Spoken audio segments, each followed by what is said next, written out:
Un don n'est pas considéré comme un revenu. La gang? Gabriella, est-ce que tu es créatrice de contenu? Est-ce que tu connais toutes les règles, toutes les lois? Un don personnel n'est pas considéré comme un revenu imposable. Un don remis parce que tu es une personne connue sur Internet et que les gens te le donnent en raison de l'activité économique que tu génères, qui est les vidéos, c'est considéré comme un revenu. Est-ce qu'un don est considéré comme un revenu selon Revenu Québec et Canada, l'ARC? Quelle est la loi ou règle fiscale que l'on peut vérifier dans le code?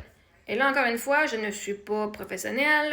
Vous pouvez aller vous-même vérifier le code, aller parler avec votre comptable, aller parler avec vos personnes. Moi, je préfère déclarer plus que pas assez. À la fin de la journée, je n'ai pas le goût de me faire pogner pour il te manquait des revenus. Moi, je déclare tout.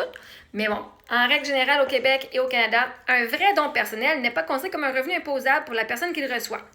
Cela inclut, par exemple, un parent qui donne de l'argent à son enfant, un ami qui aide financièrement quelqu'un, un cadeau d'anniversaire, une donation familiale, un héritage. Encore, amis ou famille. Il n'existe pas de taxe sur les dons au Canada comme dans certains pays. Par contre, il y a une distinction très importante entre un vrai don sans contrepartie et un paiement déguisé pour un service, du travail, du contenu ou une activité commerciale.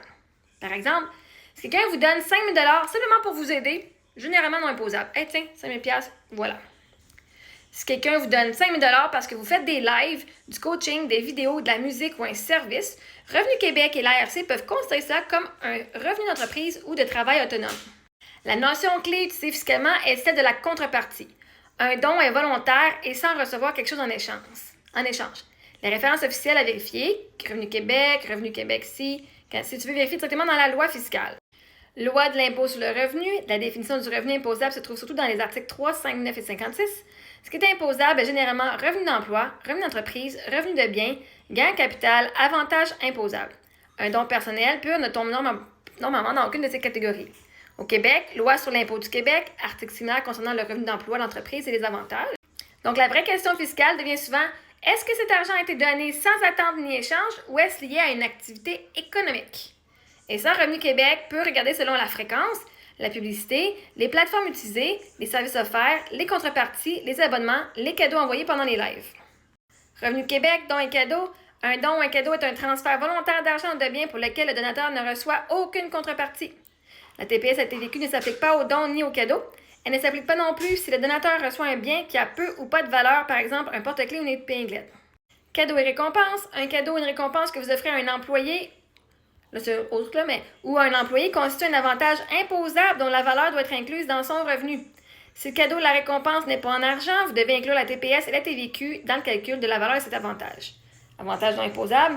Les avantages ne sont pas imposables. Un cadeau offert autrement qu'en argent, pour son occasion spéciale, telle que Noël, un anniversaire, un mariage ou une autre occasion semblable, jusqu'à concurrence de 500 $, taxes incluses par année. Une récompense offerte autrement qu'en argent, en reconnaissance de certains accomplissements.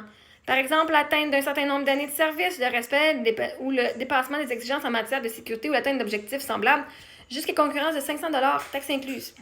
Si la valeur du cadeau ou de la récompense dépasse 500 $, seul l'excédent est imposable. Vous devez inclure la valeur de l'excédent aux cases A et L du relevé 1 de l'employé ou de l'employé ainsi que la case G de ce relevé s'il y a lieu.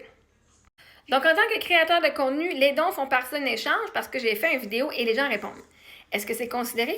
Parce que moi, j'ai tout mis sur mon rapport d'impôt, mais on avait dit que les dons personnels, c'était un ami qui me connaissait déjà avant ou que c'était quelqu'un de ma famille. Ça, on les a pas mis. Mais moi, j'ai déclaré tous les dons que j'ai reçus des personnes qui me suivent sur les réseaux sociaux et qui m'ont fait des dons. Oui, et honnêtement, ce que tu as fait est généralement la façon la plus prudente fiscalement pour un créateur de contenu. Quand l'argent vient de followers, de viewers, de fans, pendant des lives via TikTok, Facebook, YouTube, Patreon, OnlyFans, et parce que les gens apprécient ton contenu, Revenu Québec et l'ARC peuvent considérer que cet argent est lié à ton activité de création de contenu, donc à une activité commerciale ou professionnelle, même si les gens appellent ça des dons. La logique fiscale est souvent, est-ce que cet argent aurait probablement été donné si la personne ne faisait pas de contenu ou cette activité publique? Et la majorité, si ce n'était pas de mon contenu, vous ne me connaîtriez pas. Donc, cet argent-là, je ne l'aurais pas reçu en général si je n'étais pas sur les réseaux sociaux.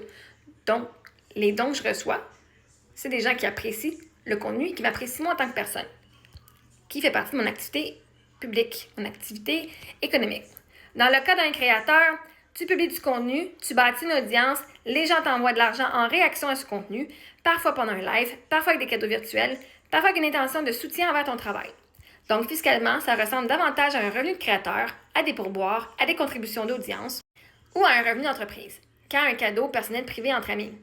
Le fait que tu aies déclaré les dons venant des réseaux sociaux, mais pas les cadeaux personnels de proches, famille, amis, hors contexte de contenu, est une distinction qui est généralement cohérente avec la façon dont l'ARC et Revenu Québec analysent ce genre de situation. Par exemple, ta mère t'envoie 500 $ pour t'aider, généralement don personnel non imposable. Une abonnée TikTok qui t'envoie 500 $ après tes lives, beaucoup plus défendable comme revenu imposable lié à ton activité.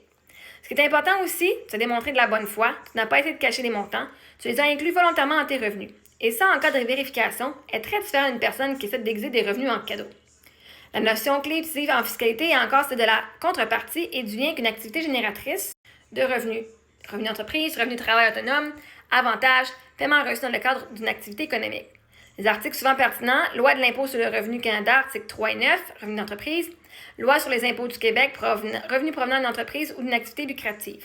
Et l'ARC considère généralement qu'une activité répétée visant à générer des revenus via une audience en ligne constitue une entreprise, même si une partie de l'argent est appelée don, type, GIF, support, contribution, étoile, cadeau virtuel. Et là, j'ai dit aussi, les gens après peuvent m'envoyer des cadeaux sur l'application TikTok, YouTube et tout, ce qui est considéré comme un revenu parce que ça vient de TikTok, comme les cadeaux. Mais comme TikTok et YouTube prennent des cotes, prennent des pourcentages, moi, je dis aux gens qu'ils peuvent faire en virement. Donc, c'est juste le cadeau a été fait en virement pour que j'ai la totalité du montant qu'ils voulaient me donner au lieu que TikTok en prenne une cote.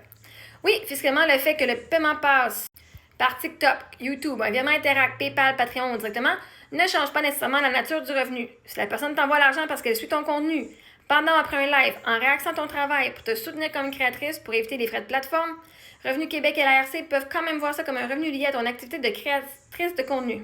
Donc, ton raisonnement, envoyez-moi-le par virement ou les cadeaux TikTok pour éviter les frais de plateforme, ne transforme pas automatiquement le paiement en don personnel non imposable.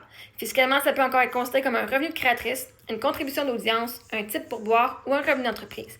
Et honnêtement, le fait que tu l'aies déclaré montre une cohérence. Les cadeaux TikTok égale revenu.